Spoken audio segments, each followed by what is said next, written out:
오늘 하나님께서 우리에게 주신 말씀은 시편 15편 1절에서 5절까지의 말씀입니다. 이것은 하나님의 말씀입니다. 여호와여, 주의 장막에 머무를 자 누구오며 주의 성산에 사는 자 누구오니까?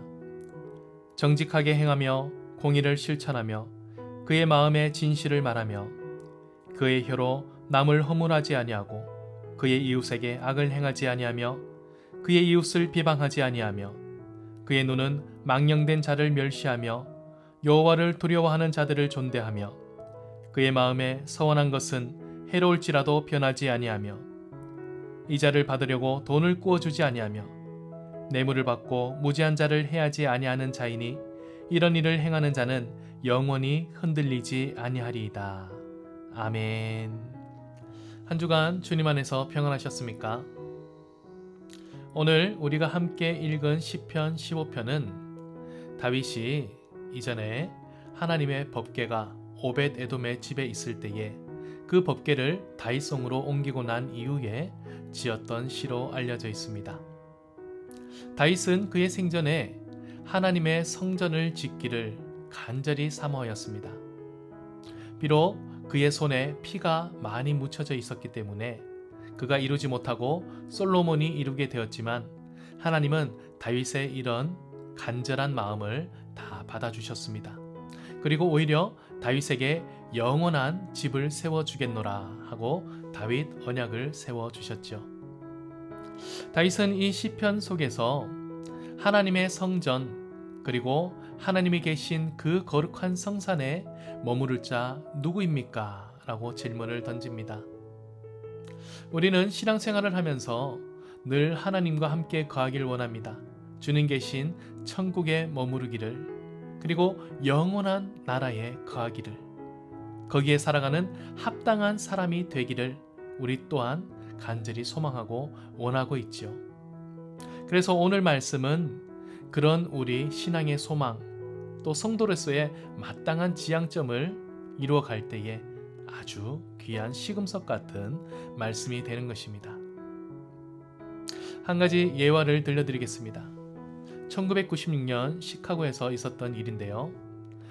데이빗 리라는 사람이 있습니다. 그는 실직자였고 당시에 매우 어려운 생활을 하고 있던 중이었습니다. 그런데 그가 어느 날 지갑을 줍게 되었는데요. 그 지갑에는 결혼식 축의금 약 1,300만 원 정도의 돈이 들어있었다고 합니다. 신혼부부가 신혼여행을 떠나면서 그 지갑을 차 위에 올려놓고 출발을 했던 것입니다. 떨어진 지갑을 줍고 이 데이빗 리는 그 신혼부부를 수소문해서 그 지갑을 그대로 돌려주었습니다. 이것이 당시 신문에 대서특필이 되었는데요. 어떻게 그런 정직한 행동을 할 수 있었습니까? 당신은 그 돈을 충분히 탐낼만 했는데 어떻게 줄 수 있었습니까? 라고 질문했습니다. 그 질문에 데이빗 리는 저는 제 것이 아니기 때문에 당연히 해야 될 도리를 했을 뿐입니다. 라고 말했죠. 그 신문기사가 알아보았더니 1년 전에도 $50를 주었었는데 원래 주인에게 돌려주기도 했었답니다. 이 신문기사가 나가고 난 다음에 많은 사람들이 그 사람들에게 직장을 주겠노라 하고 연락이 왔었는데요.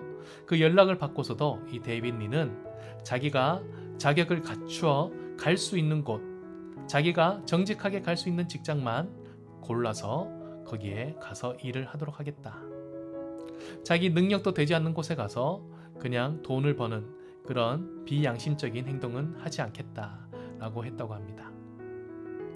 우리가 정직하게 살아가는 것, 순결하게 살아가는 것은 바로 이런 모습이 아닐까요? 하나님 성산에, 하나님 영원한 나라에 머무를 만한 합당한 사람들은 이런 순결한 마음이 있어야 합니다. 오늘 말씀을 통해 그런 사람은 어떤 사람인지 조금 더 구체적으로 보도록 하겠습니다. 2절부터입니다. 정직하게 행하며 공의를 실천하며 그의 마음에 진실을 말하며 그의 혀로 남을 허물하지 아니하고 그의 이웃에게 악을 행하지 아니하며 그의 이웃을 비방하지 아니하며. 여기까지의 말씀 참 좋은 말씀입니다. 정직한 것, 또 사회의 모든 세상의 문제에 대해 공의로운 것, 그리고 그 마음이 항상 진실한 것, 그 혀로 남을 허물하지 않는다. 이것은 남의 약점을 들춰내지 않는다는 것이죠. 그의 이웃에게 악을 행하지 않는다. 악한 의도로 사람들을 대하지 않는다는 것입니다.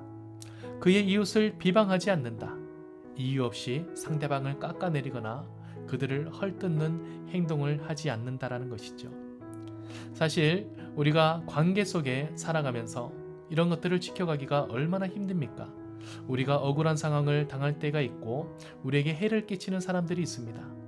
그들을 볼 때 충분히 비방할 만하고 또 그들을 허물하는 그런 그들의 약점을 들춰낼 만한 말을 하고 싶을 때가 많습니다. 또 악한 행동을 당했을 때 우리 또한 악한 행동을 하고 싶을 때도 많죠. 하지만 그런 것들을 참아낼 줄 아는 사람, 그가 하나님 기뻐하시는 사람이다. 계속해서 4절부터입니다. 그의 눈은 망령된 자를 멸시하며 여호와를 두려워하는 자들을 존대하며 그의 마음에 서원한 것은 해로울지라도 변하지 아니하며.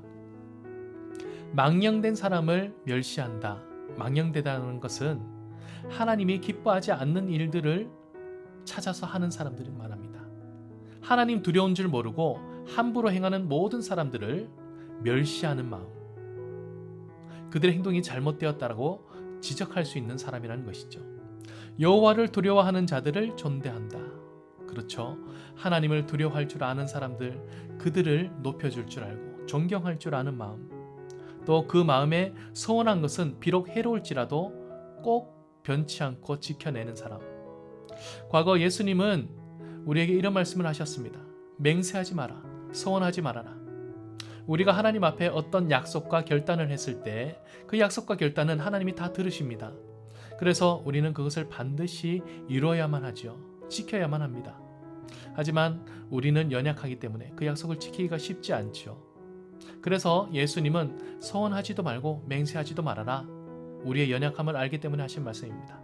하지만 우리가 그 약속을 주님께 했다면, 또 결단을 했다면 그것이 지금 내게 너무 힘든 것이라고 할지라도 변치 않고 그것을 지키기 위해 애쓰는 사람, 그런 사람이 주의 성산에 머무를 만한 사람이다 라고 하고 있습니다.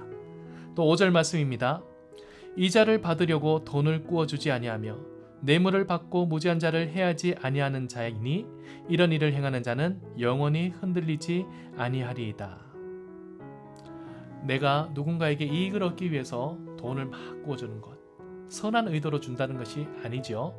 이익을 위해서 돈을 꾸어주는 것, 그리고 뇌물을 받고 무죄한 자를 해하는 것, 이런 것을 하지 않는 사람, 우리가 때로는 이런 유혹에 넘어갈 때가 많습니다. 악한 줄 알면서도 나에게 유익이 되면 그것을 서슴없이 하게 될 때가 있죠. 특히나 그것이 아주 작은 죄를 범하게 될 때, 작은 원칙을 거스르게 되는 행동이라면 우리가 쉽게 그게 빠져들게 됩니다. 주의 장막에 머무를 자 누구 오며 주의 성산에 사는 자 누구 오니까? 다윗은 이 질문을 던지고 이렇게 철저하게 하나님 앞에 순결한 사람을 얘기합니다. 하나님을 두려워할 줄 알고 이웃을 섬길 줄 알고 또 그 마음이 변치 않는 든든하고 흔들림 없는 사람, 그가 영원한 하나님 나라에 함께 할 만한 사람일 것이다 라고 말하고 있습니다. 우리의 삶은 어떻습니까? 우리의 삶은 매일매일 치열한 전투 같은 삶일 것입니다. 또 때로는 많은 유혹과 시험에 넘어져 허덕이는 삶일 것입니다. 하지만 우리 또한 영원한 하나님 나라, 또 주님 곁에 있기를 소망하는 성도입니다. 우리가 이 말씀으로 도전받고 또 우리 실제의 삶에서도 주님이 기뻐하시는 우리의 삶을 이루기 위해서 매일매일 기도하고 성령의 도우심을 구하여서 승리하는 하루하루를 살아갈 수 있기를 간절히 소망합니다. 함께 기도하겠습니다. 아버지 하나님, 오늘 우리에게 주신 말씀처럼 우리가 하나님의 영원한 나라, 주님 계신 그 거룩한 성산을 꿈꾸며 살아가길 원합니다. 이 세상이 좋아서 영원히 세상에 머무를 우리가 아닙니다. 하나님의 나라에 합당한 자들로서 다윗이 말했던 이 조건들, 흔들리지 않는 마음과 하나님을 두려워할 줄 아는 마음과 이웃을 잘 섬길 수 있는 사람이 되어갈 수 있도록 도와주시옵소서. 우리는 유혹에 약합니다. 자주 흔들립니다. 성령이여 우리를 일깨워 주시고 우리에게 주의 능력을 다하여 주시옵소서. 이 한 주간도 주님 지켜주시고 우리의 삶을 인도하시며 영광 받으시길 원하옵고 예수님의 이름으로 기도드리옵나이다. 아멘.